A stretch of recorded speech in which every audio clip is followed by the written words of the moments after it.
Okay, I want to make one of my talking videos, and this one is for all the people who are considering teaching in Asia.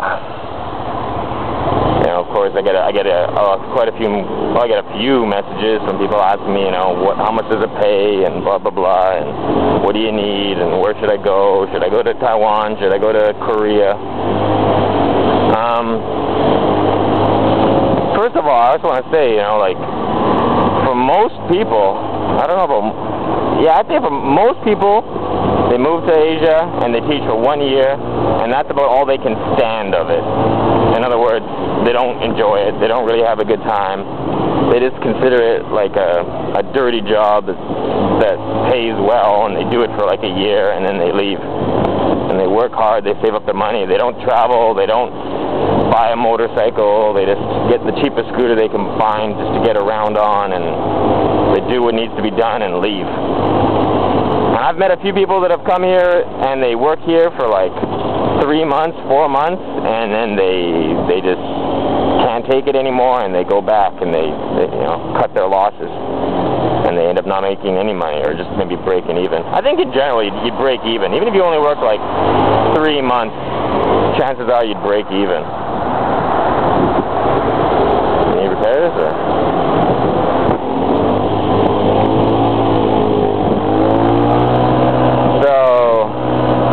So yeah, the point so it's not all fun and games, okay? You know, you need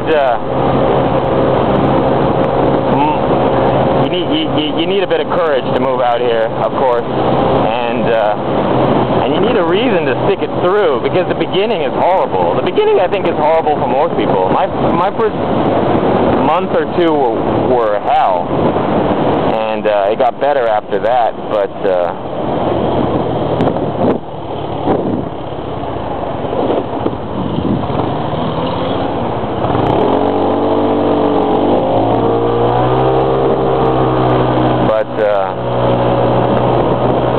yeah, my first couple of months were hell, and then things started to slowly fall into place, and then everything got smooth and nice. And it's not hell for everyone. Like, if you have someone here like me who can help you out, then you won't even encounter, you know, 70% of the hurdles that I had to face, you know, 70% of the problems, 70% of the challenges. But that also takes kind of a lot of the fun out of it, you know what I mean? Like, sometimes when people come here to visit me, and they'll be like, can you pick me up from the airport? And I'm like, well, I could, but I don't want to. Like, actually, it's like, I could, but you shouldn't want me to.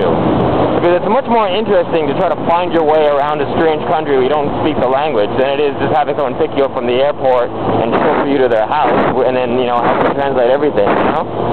There's no adventure in that. When you go to Asia, it should be an adventure if you've never been. And it will be if you're going by yourself and you don't speak the language, so the point being is that, you know, you gotta weigh it. You know, like, my first 2 months here were such hell that once things did fall into place, I was in ecstasy for like a year. Like, really, like, after I got past the first 2 months, for the next year, every day was heaven. Every day was like, wow, I fucking love Taiwan. Because the first 2 months were so horrible that by comparison, everything was so good. But if you come out here and you got someone waiting for you and they give you everything, then you might get bored real quick because there's no challenges to overcome. That's what happened.